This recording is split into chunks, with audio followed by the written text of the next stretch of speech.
Well, today, a racist con man who owes the state of New York $464 million told New York State's first African-American attorney general, his words, "Keep your filthy hands off Trump Tower." Of course, because racist Donald Trump is also coward Donald Trump, he would not dare say that directly to the attorney general. Instead, he said it to his followers online in another desperate request for their money. In his unhinged post, here it is, we printed it out, Donald Trump says, "Insane, radical Democrat Attorney General Letitia James wants to seize my properties in New York.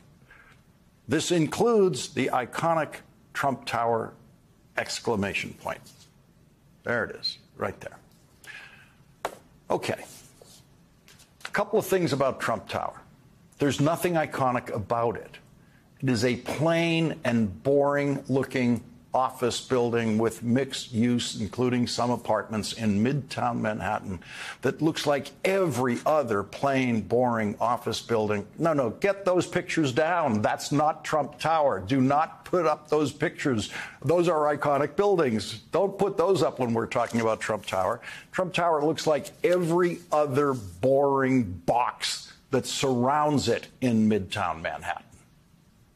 Iconic buildings in New York, of course, include the Empire State Building, the Chrysler Building, there they are, whose profiles are known around the world. And there are dozens of architecturally important, beautiful buildings, not quite as famous worldwide as the Empire State Building and the Chrysler Building, including the Flatiron Building and many others. Trump Tower, so-called, will never be on a list of iconic or important buildings in New York. And Trump Tower is not a tower by New York City standards. There are over 100 buildings in Manhattan taller than Donald Trump's building that he calls a tower. You can't pick out Trump Tower from an airplane landing at a New York airport or from anywhere else in New York. The only way you know you're looking at Trump Tower is if you're standing right in front of it and seeing that name on the building. That building is going to be torn down someday, like most of the buildings around it, and replaced by a better building. And no one will miss it. On Monday, Donald Trump will run out of time to come up with the money that would allow him to protect his assets from seizure while he is appealing the $464 million civil judgment against him for business fraud in New York State. Telling the Attorney General to keep her hands off Trump Tower sounds like Donald Trump doesn't think he's going to be able to come up with the money that would prevent the Attorney General from putting a lien on that building. And if that's the case, we are about to find out how much of that building Donald Trump actually owns, if any. Because as of Tuesday of next week, Attorney General Letitia James might be going full speed ahead in the process of eventually possibly forcing the sale of Trump properties in order to pay the judgment Donald Trump owes the state of New York. Andrew Weissmann will join us in a moment to discuss that process. That means the next few days and the coming weekend will be the most financially desperate days of Donald Trump's life so far, with surely many more such desperate financial days to come. Today, a group called the National Security Action, which was co-founded by President Obama's Deputy National Security Advisor Ben Rhodes, issued a white paper describing the security risk that Donald Trump's financial situation now poses. National security professionals have long maintained that large personal debts present a significant counterintelligence risk for those with access to classified information. Notably, Donald Trump's debts rise far above what security and counterintelligence officials find concerning for most government servants, let alone a commander-in-chief. His debts are hardly the only source of concern. His well-established track record of recklessly sharing classified information and use of the presidential office for personal gain demonstrates his willingness to prioritize his own personal profits above the safety of Americans. Experts have also highlighted telltale signs of vulnerability to foreign influence, including erratic behavior, severe financial strain, and anger towards the United States government, all qualities exhibited by Donald Trump. Simply put, Donald Trump's unique and perilous financial situation presents real vulnerabilities for U.S. national security.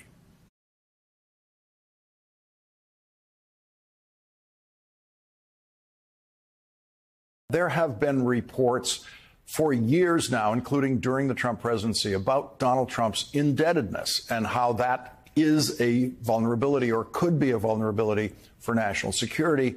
But with the legal judgments against him now, $500 million, that risk has reached a whole new level. What is your assessment of that current and possibly future risk? Well, good evening, Lawrence. It's great to be with you again. When you look at Donald Trump's indebtedness and the real prospect that he may not be able to raise through normal banking channels some $500 million or more that he owes, you have to wonder where he's going to get that money from if he is able to get it. And in the event that he has to take that money from an individual or an entity, whether domestic or international, that individual or entity is potentially going to have real influence over him. And so that is of concern when, in particular, when you add it to the reality that we know that, you know, he has a long history of foreign financial entanglements, and he's accepted money from the Chinese Communist Party to his properties. He's in partnership and invested with the Saudi Sovereign Wealth Fund. There's just so many ways in which the whole stench of money from dubious places infuses his business enterprise. And so this would add more questions should that be the case going forward. Let's listen to John Bolton, who served as Donald Trump's national security advisor, what he says about this. He is consumed by these troubles. His family is consumed by them. And I think foreigners will try to take advantage of it one way or another. They may be doing it already. And Ambassador Rice, he's been there. He's seen it up close. He absolutely has. And I think the bigger point here, Lawrence, is that Donald Trump's former vice president, two of his defense secretaries, two of his national security advisors, a secretary of state, a UN ambassador, all of whom have worked up close and personally with him, have judged him to be unfit and don't think he should serve again as president of the United States. And they know better than you or I could begin to know just how dangerous Donald Trump is for our national security. The big picture is even beyond the foreign financial entanglements. This is a man who has said repeatedly that he would not stand by our NATO allies, that he encouraged Putin to have his way with our European partners and would break up, he claims, and as Bolton validates, the most important alliance in American history, which would leave us and our allies extremely vulnerable. He's continues to praise dictators from Putin to Kim Jong-un, and it's exceedingly dangerous to have somebody potentially try to return to the Oval Office who has already done such damage to our national interests and is promising to do far more. And this issue intersects with another known Trump issue, and that is the mishandling of classified information, including disseminating it in the Oval Office. He actually revealed classified information to the Russian foreign minister. And then out of office, we know that he revealed classified information about nuclear submarine fleet to an Australian billionaire.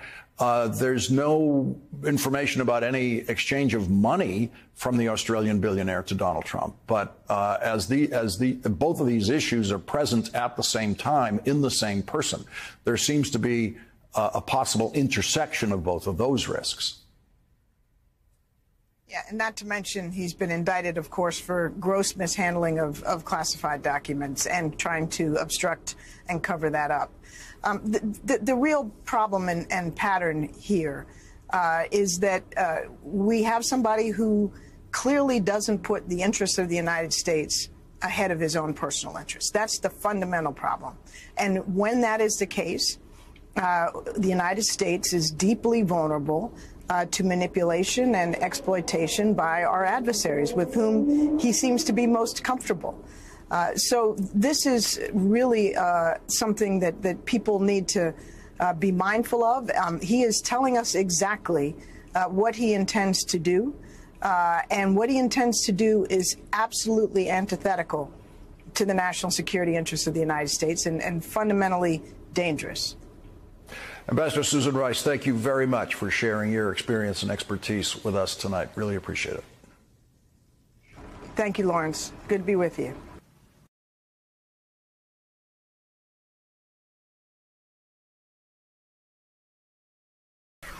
Joining us now for his first interview since being elected Assistant Democratic Leader of the House is Colorado Congressman Joe Neguse. Thank you very much for joining us on this important night for you, your first night in this role.